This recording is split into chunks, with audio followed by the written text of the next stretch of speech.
anglers, welcome to my video. I shot some footage at the causeway in Galveston, but apparently I didn't have the microphone hooked up, so the whole thing has no sound. So I was just gonna do like a quick video with music in the background and just me catching fish, but I decided to go ahead and maybe do a little how-to video, come up with a couple minor rules everybody should follow when they're fishing lights at night, and just kind of the basic do's and don'ts at the causeway, and how I target fish at the causeway. I kind of explained a lot of that in that video, but like I said, you can't hear me. You'll probably just be able to see my mouth moving. There's no set rules, but there's unspoken rules and there's guidelines, and some people don't know, and they're ignorant to the facts, so they don't know. So number one rule when you're fishing the lights: stay out of the lights. When you go into the lights, whether you're in a kayak or in a boat, and boats are worse because they got the motor spinning, but when you're fishing lights coming down, what do you think is going to happen when you get under it? It's going to cast a giant shadow on everything underneath, and what do you think is going to happen? Fish are going to see that, the fish are going to leave, so you're going to ruin that light. The best way to, and there's other people going to be out there, so don't ruin it for them either. So the best way to do it at the causeway is to ride, if you're in between the railroad bridge and here, ride here outside the lights. The base side, which would be down here, you can see the dark line, and outside the lights you ride that. So just remember that, stay out of the lights. So and another one, if somebody is fishing a light, go to the next one. Don't pull up in there with them. If you see them catching fish, man, I mean, especially the causeway has hundreds of lights. There's always fish in there. Just leave them alone. I mean, if you make eye contact with them and they wave you over and invite you over there, man, so be it, but have a little respect. I mean, some people like it. I mean, it doesn't really bother me. There's fish out there, but it's common courtesy. If they're there, if they found them first, let them be, man. Move on to the next one. And another one goes along with that one is respect, man. I can't say respect enough. You know what I'm saying? People don't have it anymore. You say you got to earn respect, and that's true, but there's two different types of respect. There's respect that's earned, which somebody does things which causes you to respect them and give them respect, but there's respect that's given. If you're a respectful person and you handle yourself in a respectful manner, it doesn't matter how the person acts. You treat people with respect, and you treat people with common decency. So when you're out there on the water, man, just respect other people's personal space, respect other people's dibs or their first getting there. I mean, there's plenty of fish in the water. You don't have to move right up onto somebody and get the fish that are there fishing on. So, and then another one, man, if you're in a boat, no wakes when you're passing somebody. I mean, you could be 20 or 30 foot away from them, but you're still leaving a wake, and that wake's going to come to them. And especially me, I kayak a lot. If you ride by and you're leaving a big wake, man, I mean, not only are you disturbing the fish, but you're disturbing me. If I'm not paying attention, that wave could crash my kayak in a way that'll flip it over. Flipping it over is not the worst part. It's all the stuff that I'm gonna lose when I flip it over. But just common courtesy, man. I mean, when you're going around people, treat them like it's a no wake zone. Slow down, cut your wake down, ease by them. I mean, it's only gonna take you a few minutes, dude. So with that being said, man, I'm gonna go to some videos. Hopefully you can see what I'm doing, how I'm working, and just kind of see what I'm doing. I'm going to pull from some other videos from some other nights that I was out there, and some fish that I caught. So just pay attention, watch those, and after they're over with, I will come back and I will come in now and I'll explain. And if you've noticed this board that I got right here, it's kind of an overlay. It's not directly, I think there's still some solid ones right here, but this is kind of how the causeway is set up, and I'm going to explain about current and fishing the lights and everything. So just hope you enjoy, check this out, and I'll be back.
All right, anglers, I'm gonna break in real quick on you guys and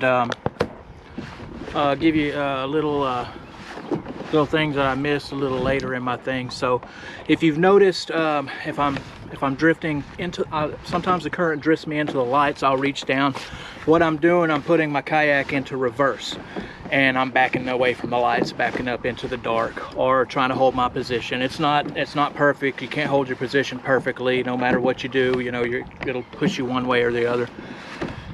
Before I had my pedal drive, what I would do is I would pull up to a light, get in my spot. I'd have my anchor right here ready, drop the anchor. As soon as I got a bite, I'd drop the anchor and I was ready to go. You boats, you could use your trolling motor or drift through and do the same thing, drop an anchor. You know, you use your trolling motor all night, your batteries are going to run dead, but that's pretty much your option unless you just pull up to a light, you see bait working, and anchor up and use it. Another thing, if you see, I like to use my bait casters during the day for my lures and for precision. At nights and my live bait, I use spinning rods, and the reason I use my spinning rods is because do you really want to deal with the backlash at night when in the dark? Me neither. It's convenience. It's easier to make a long cast and not have to worry about backlashing.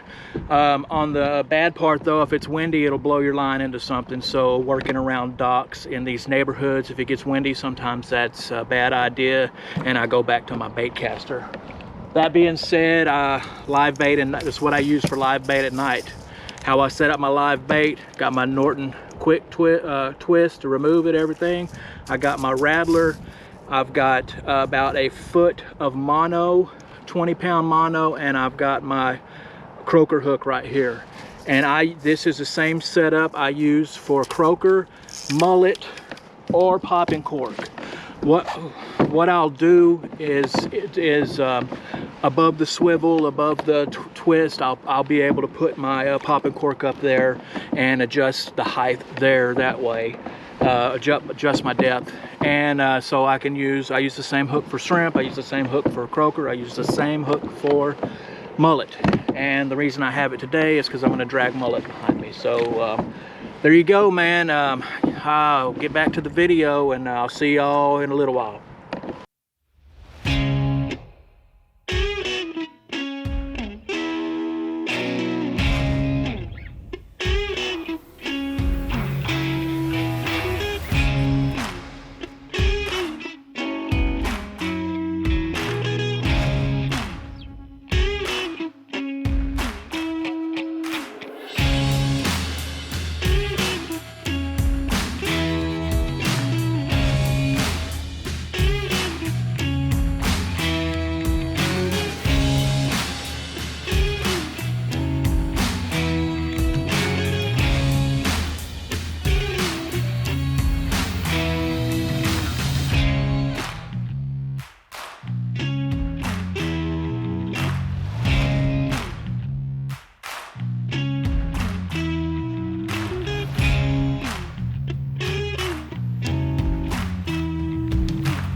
Alright guys, hope you enjoyed that, and I hope that you could kind of tell what I was doing, kind of tell how I was in the lights and caught fish. So what I'm going to do now is, I guess, first of all, let me just say first off that the causeway on a kayak is really not a beginner kayak spot.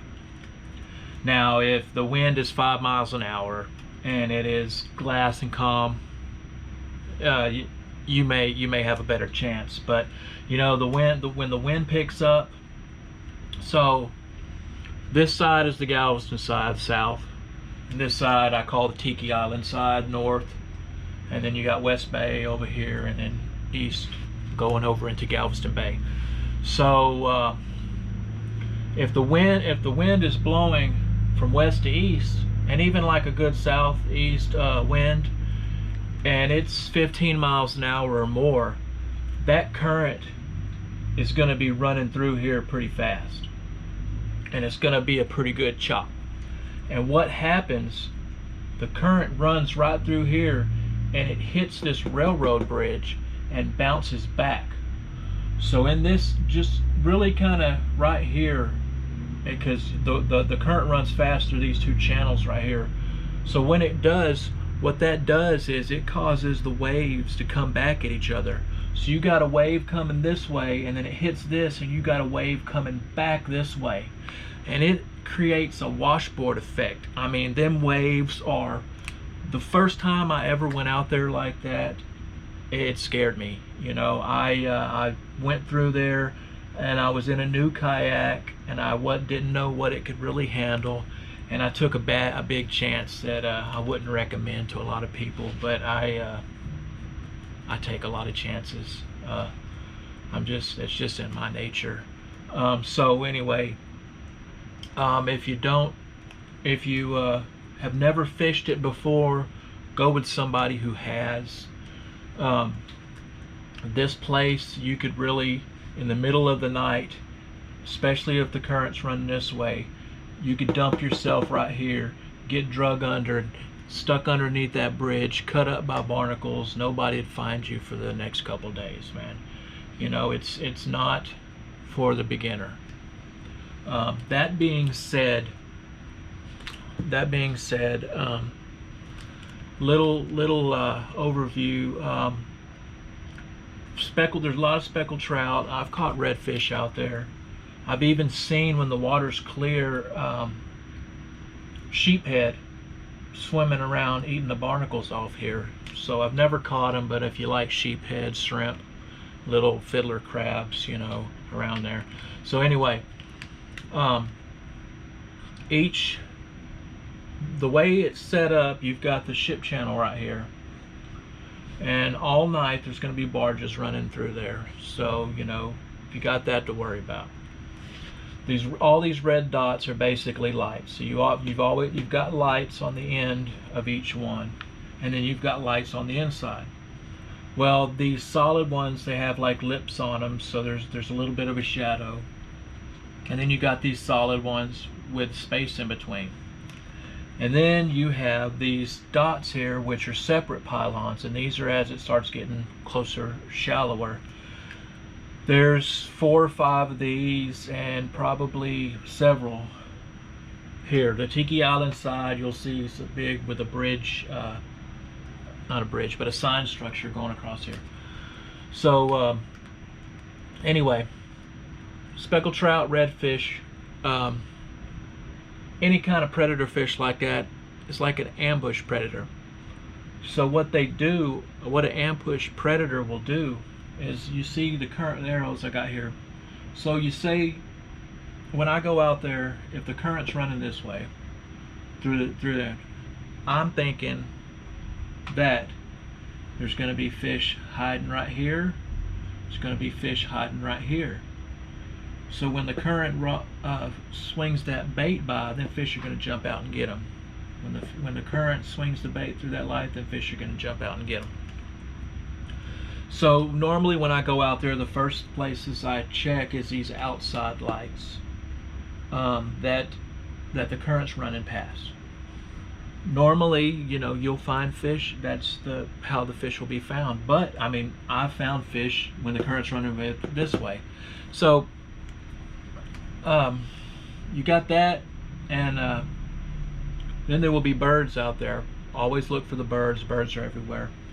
Look, you can tell if the lights, you can see shrimp popping, or little burrows where the fish are feeding. So normally what I do is I will bring my kayak up here. I'll bring my kayak up here if the current's running this way. I'll start casting at this light. If I get a bite, I'll hold off there, blah, blah, I'll keep checking it. If not, I'll drift through and I'll be casting this way, this way, this way. And then I'll get out here and I'll cast. Each time I'm doing that, I'm checking. You know, if I get a bite, the first thing I do, I drive a pedal drive now, throw that thing in reverse, and I'll hold my position and keep it, and I'll catch fish. Sometimes you'll find a light that's full of fish. Sometimes you'll find a light that has no fish in it. So you just work your way. What I find is these separate ones, usually, I don't know why it's holding they hold the most fish. Maybe it's because they've got more places to ambush from. But most of the way these separate ones are set up, they got the light right here on the outside, light here, and then lights on the inside. But each one of them will have a separate light, like right here, shining this way, right here shining this way. And it's the same on these side. It'll be here shining this way. So if you normally there's not a whole lot of fish in these lights right here, but I have caught my biggest speckled trout out of these lights right here. If you cast, if the light's right here, if you cast right here, cast right here, and reel in, you're usually going to pick up something. And the same goes for right here. The schoolie trouts are usually here, but this right here in the middle, right here, I've caught my biggest trout. And if there's not a lot, you know, I just go through and I cast right here, or I will be right here casting this way and reeling back this way. So that's basically what I do. The same thing. So if and it's opposite. So you see the arrows going this way. So if the current's running this way, I'll start off at this light right here, and I'll drift, casting both ways as I go. Simple as that. I see people out there just anchor up and just fishing the same lights. Maybe that works, maybe it doesn't. It doesn't work for me. I'm not a patient guy. I like to move around, and I like to find the fish. It's all part of the hunt for me. You know, some people like to sit in a deer stand and wait for the deer to walk by. Some people like to sit on a boat and wait for the fish to swim by. I don't. I like to stalk. I like to go out and find them. Lures. Let's talk about lures for a minute. I've been told that in the lights you want to use darker lures. So I've had some of the best luck I've had with I don't have the lure, but the Dirty Bay Angler guy my buddy Kevin makes. There's this color right here. I would be able to tell you it's just a regular old glow in the dark color. That one right there, they say don't use glow in the dark, but I've caught some of the biggest trout I've caught out there with that Dirty Bay lure, that color. And it's this, and this this yellow one right here. This is actually a Dirty Bay lure right here, made by Kevin Wingate. So I've done good with dark ones, but I mean I've had one of the best nights I had. All right, right on.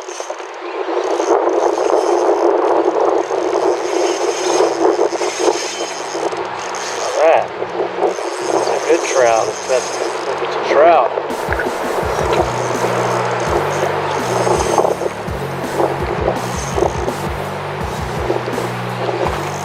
Right on, man.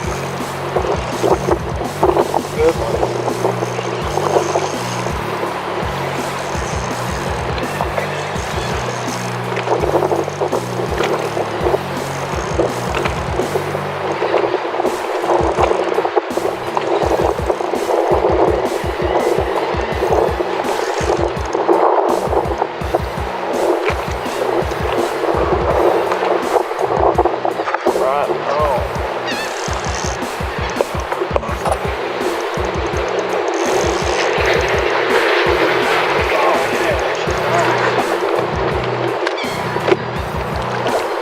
Wow, that's a monster. You gotta get her in the boat.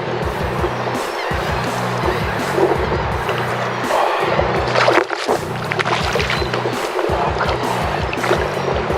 Get your fucking boat.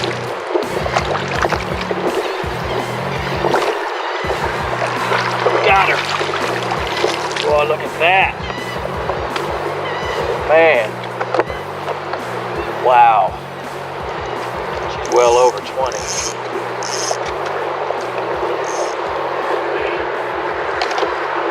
Let this big girl go.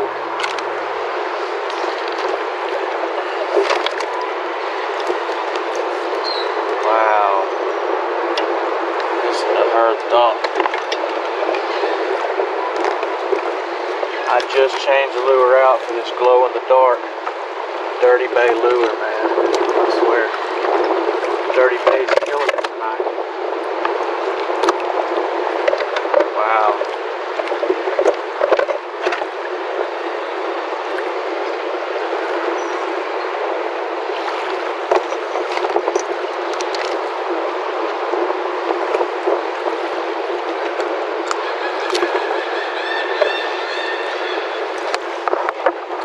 This one right here. Man, they tearing that one up. Oh, look at that. Man, she's nice. Look at that. Let's measure that thing. Sometimes I keep them when they're that big, that small. But I think I'm gonna let this one go today.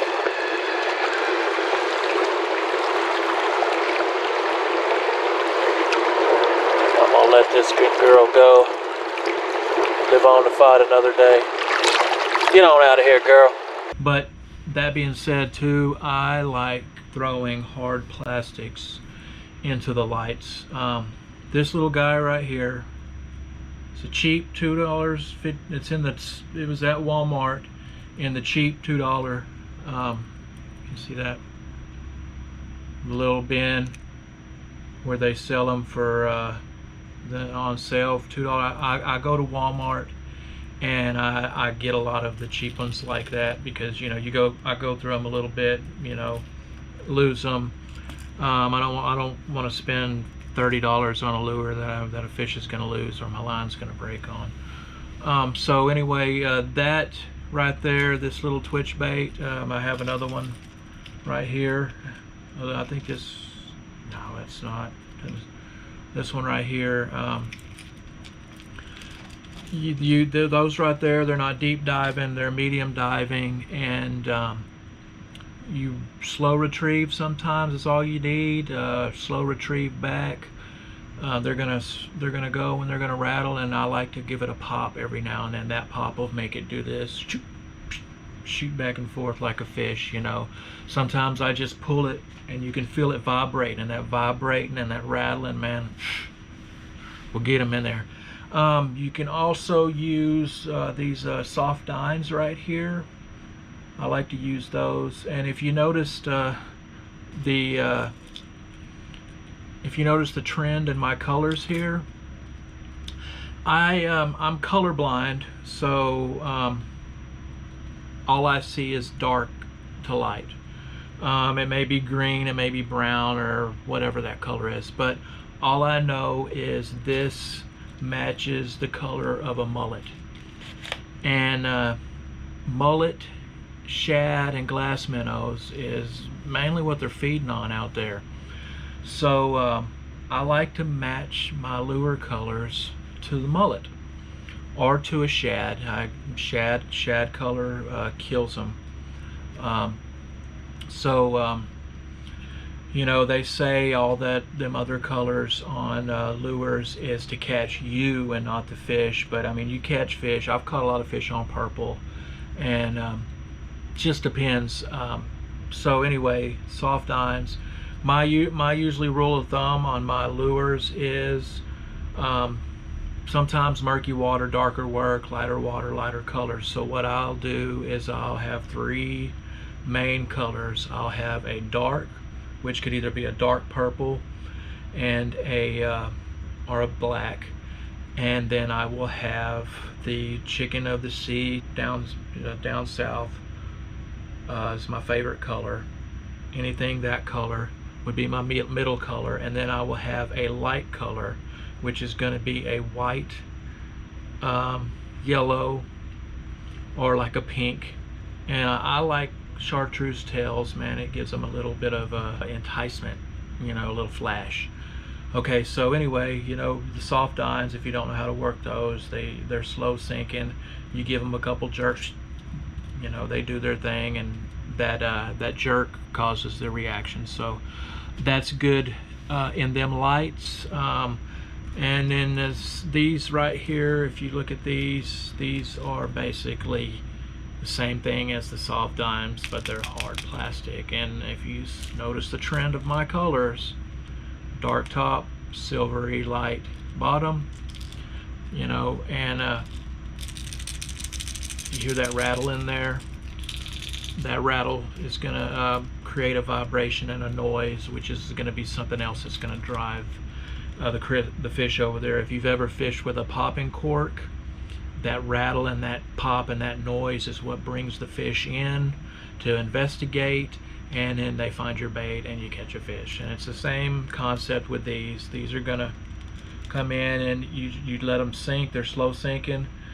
You sink, sometimes you throw it out, you let it sink, give it 2 or 3 jerks, you know, do a little cadence like pop, pop, pop, 1, 2, 3, let it sink, pop, pop, pop, 1, 2, 3, and then you know, you try different stuff and you find out what's enticing the fish in. You know, it may be 2 pops, 3 seconds drop. It may be 3 pops, 2 seconds drop. You know, it may be popping it the whole time. You know, you never know. The idea is to entice the fish in, and you know, normally in lights, fish are outside the lights, and when something swims through, they dart in and grab it. So they're already in a feeding frenzy. They're already wanting to eat. So, but the hard plastics, they make more noise and they have a little more presentation. And for some reason, I think they can see better in the lights. I've watched them in the green lights swim up to my swim baits, look at it, and turn their nose up at it and run. But then run through with one of these hard plastics and it just bam. So, you know, name of the game is to try and see what works.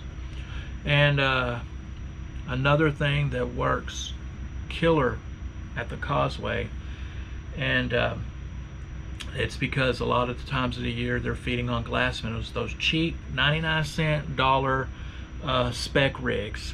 They don't have to have any soft plastic on it. They just, the jig head with the little fuzz on it, and they look, you roll them out, you work them, whatever. I mean, I've been out there working these lures like crazy and having my buddy just using that and pulling in fish left and right. And I know that because when I pull in a speckled trout, he regurgitates glass minnows all over my kayak. So try those things out there.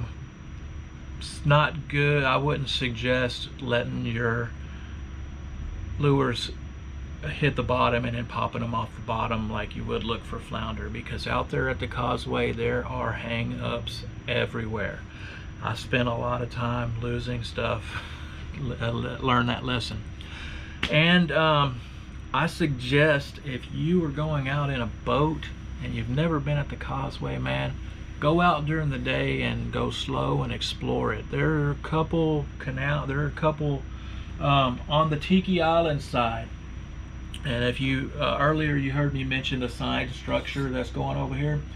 Well, there's you'll see it. There's a big square of concrete and the pylon coming up, and then the sign structure that goes across the highway that tells you about the exits on the highway.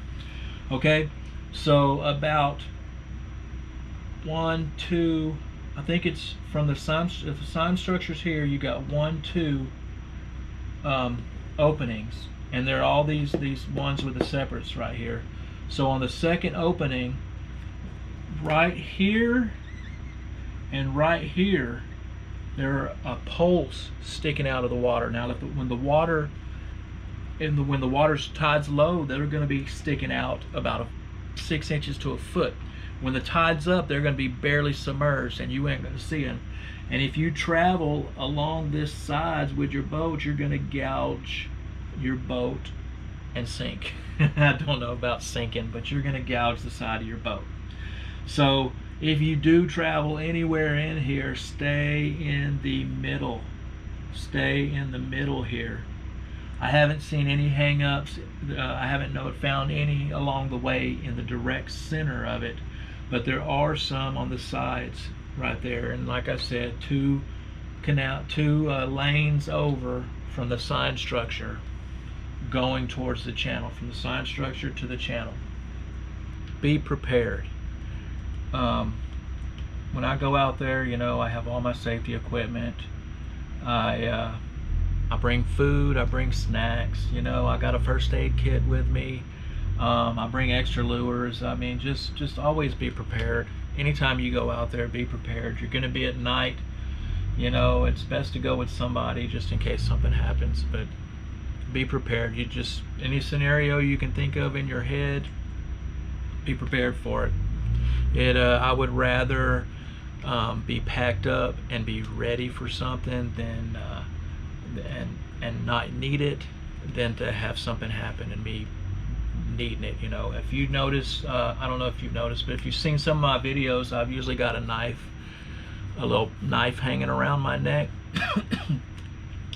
And you never know if you flip over and get tangled up into something. Heck, I even keep it just in case a shark or something happens. At least I have something to defend myself with. You never know. Always be prepared, man. Back to this. So I forgot one thing I didn't cover, and I'll let y'all go. This is probably going to be a pretty long video with me being pretty talkative. So anyway, you can't, when you fish these outside lights and fish all of them, there's two ways I fish them. I've anchored up out here in the dark, and I've thrown to the pylon, or thrown right here and reeled back in and caught fish. But sometimes I work best anchoring off right here and throwing out to the dark and reeling back in. Throwing out to the dark and reeling back in. I don't know what the difference is, but you know, hopefully you've learned something, and hopefully I've helped you out a little bit. That's just my experiences fishing at Causeway. I've heard of people back here towards the shoreline of Tiki Island catching flounder, and I know this whole area right back here towards Tiki Island, in between Tiki Island and the bridge, is only like 2 foot deep. So I mean, it may be good for flounder gigging. I've never tried that, but anyway, so I hope this video helped you out. I appreciate you guys watching. I appreciate you paying attention. Anyway, do me a favor, and if you haven't, hit that subscribe button, hit the alerts button. We've got a Facebook page called Dirty Bay Anglers. Check us out, man. It's a pretty good page. It's a pretty good community. I post a lot there. And I have an Instagram page called Charles Cleburne Fishing. Check it out. I post a lot of my fishing pics, a lot of the ones that I edited, and all that. So give us a like, give us a follow, and I will see you guys on the next one. Tight lines, and God bless, guys.